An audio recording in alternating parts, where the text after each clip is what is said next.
1909 का भारत परिषद अधिनियम 1909 इंडियन काउंसिल एक्ट।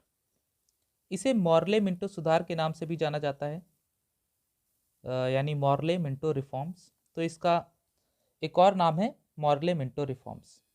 इसे इसलिए कहा जाता है क्योंकि उस समय जो मॉर्ले थे वो secretary of state for India थे, और जो मिंटो थे he was the viceroy of India.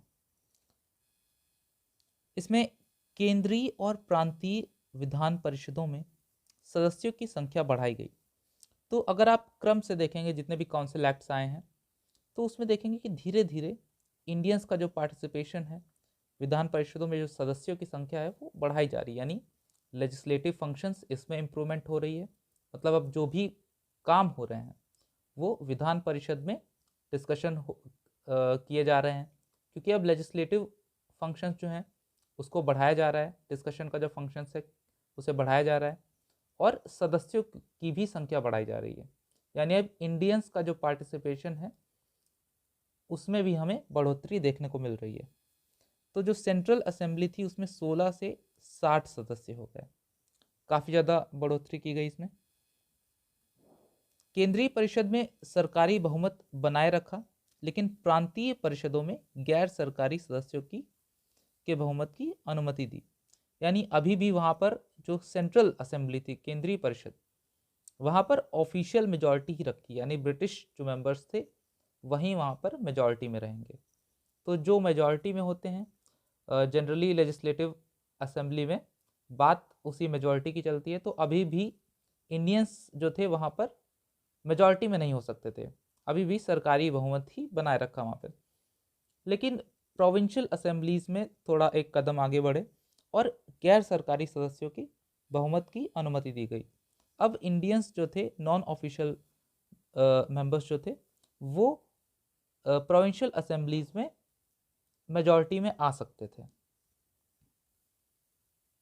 इसने दोनों स्तर, यानी जो दो स्तर पर असेंबलीज थी, केंद्रीय और प्रांतीय, सेंट्रल और प्रोविंशियल, वहाँ पर विधान परिषदों के कार्यों का दायरा बढ़ाया।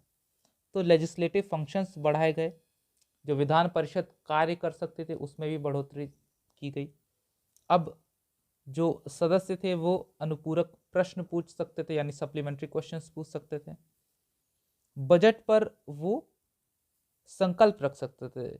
इसका मतलब ये था कि they can move resolutions on budget. इसका पहले जो एक्ट आया था वहां पर सदस्य जो थे उन्हें बजट पर डिस्कशन करने की आज़ादी दी गई थी, और अब एक कदम आगे बढ़े और अब वो बजट पर रिजोल्यूशंस भी पेश कर सकते थे।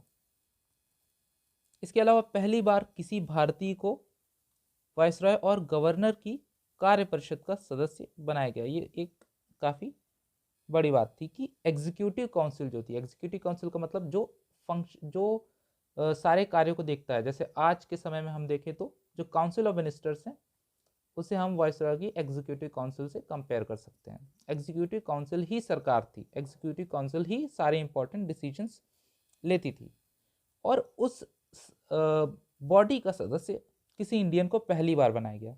तो एक तरफ लेजिस्लेटिव फंक्शन, जो लेजिस्लेटिव बॉडी थी उसमें इंडियंस का पार्टिसिपेशन बढ़ रहा था, और दूसरी तरफ पहला कदम उठाया गया और इंडियंस को एग्जीक्यूटिव काउंसिल में भी एक मेंबरशिप दी गई। तो जो पहला भारतीय सदस्य थे वो थे सत्येंद्र प्रसाद सिन्हा, और वो लॉ मेंबर के तौर पर एग्जीक्यूटिव काउंसिल का हिस्सा बने थे, यानी विधि सदस्य।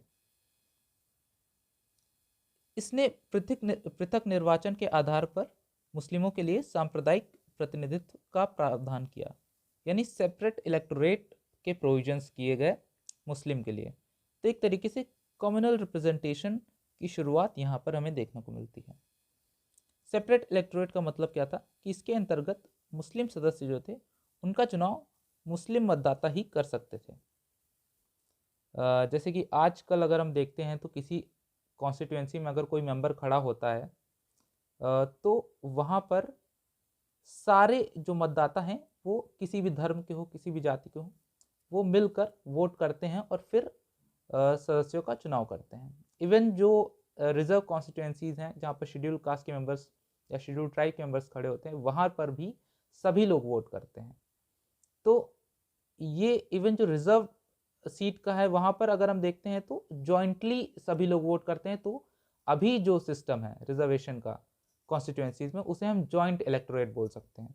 लेकिन तब के समय में सेपरेट इलेक्टोरेट के प्रोविजन किए गए। सेपरेट इलेक्टोरेट का मतलब ये है कि अगर किसी कॉन्स्टिट्यूएंसी से कोई मुस्लिम मेंबर खड़ा होता है तो वहाँ पर सिर्फ मुस्लिम मेंबर्स ही वोट देकर चुनाव कर सकते हैं। तो ये एक तरीके से डिवाइड एंड रूल की जो पॉलिसी थी ब्रिटिशर्स की, उसी का एक स्टेप था।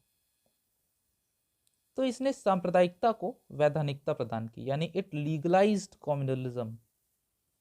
लॉर्ड मिंटो को सांप्रदायिक निर्वाचन के जनक के रूप में जाना जाता है कि Lord Minto is known as the father of communal electorate. इस अधिनियम ने presidency corporation, chamber of commerce, विश्वविद्यालयों और जमींदारों के लिए एक अलग प्रतिनिधित्व का प्रावधान किया। तो अलग अलग जितने भी ग्रुप्स हैं, मेंबर्स हैं, उन सबको एक सेपरेट रिप्रेजेंटेशन उसको भी देने के लिए प्रोविजंस किए गए। तो ये 1909 के एक्ट के बारे में कुछ इंपॉर्टेंट बातें थी, और बहुत सारे प्रश्न इन्हीं बातों से ही पूछे जाते हैं। जैसे 1909 सेपरेट इलेक्टोरेट का प्रोविजन किया गया, इसे पार्लियामेंट्री रिफॉर्म्स के नाम से भी जाना जाता है। और इसमें पहली बार किसी भारतीय को कार्य परिषद का हिस्सा बनाया गया। तो इम्पॉर्टेंट कुछ बातें हैं जो आपके दिमाग में होनी चाहिए।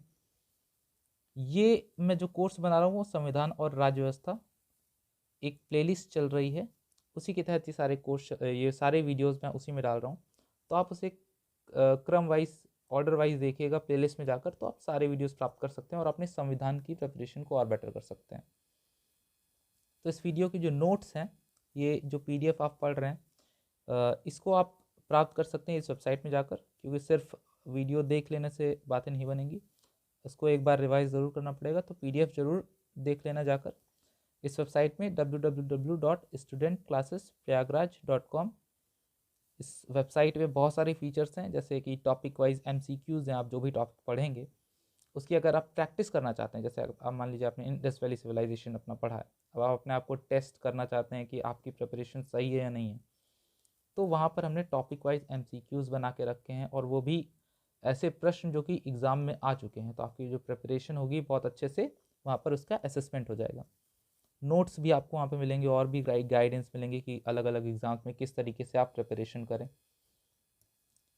और ज्वाइन बटन पर अगर आप कोर्स ज्वाइन करना चाहते हैं कि 6000+ MCQs का बैच है, जहाँ पर GS मैथ रीजनिंग, इसके 6000 से भी ज़्यादा MCQs वहाँ पर प्रैक्टिस कराए जा रहे हैं, तो इसको भी आप ज्वाइन कर सकते हैं। और अगर आपको हमारा वर्क अच्छा लग रहा है तो आप ज्वाइन बटन के थ्रू हमें सपोर्ट कर सकते हैं। एक बहुत ही कम पेमेंट है, उसमें आप ज्वाइन बटन के थ्रू हमें सपोर्ट कर सकते हैं। और वन टाइम पेमेंट आप हमें इन 2 हैंडल्स पर कर सकते हैं, SCPN@UPI, SCPN@Kotak। तो this was it for the video को आप लाइक करिए, शेयर करिए अपने फ्रेंड्स के साथ, और चैनल को सब्सक्राइब करिए ताकि आप सारे वीडियोस को अच्छे से प्राप्त कर सकें। So thanks for watching, bye.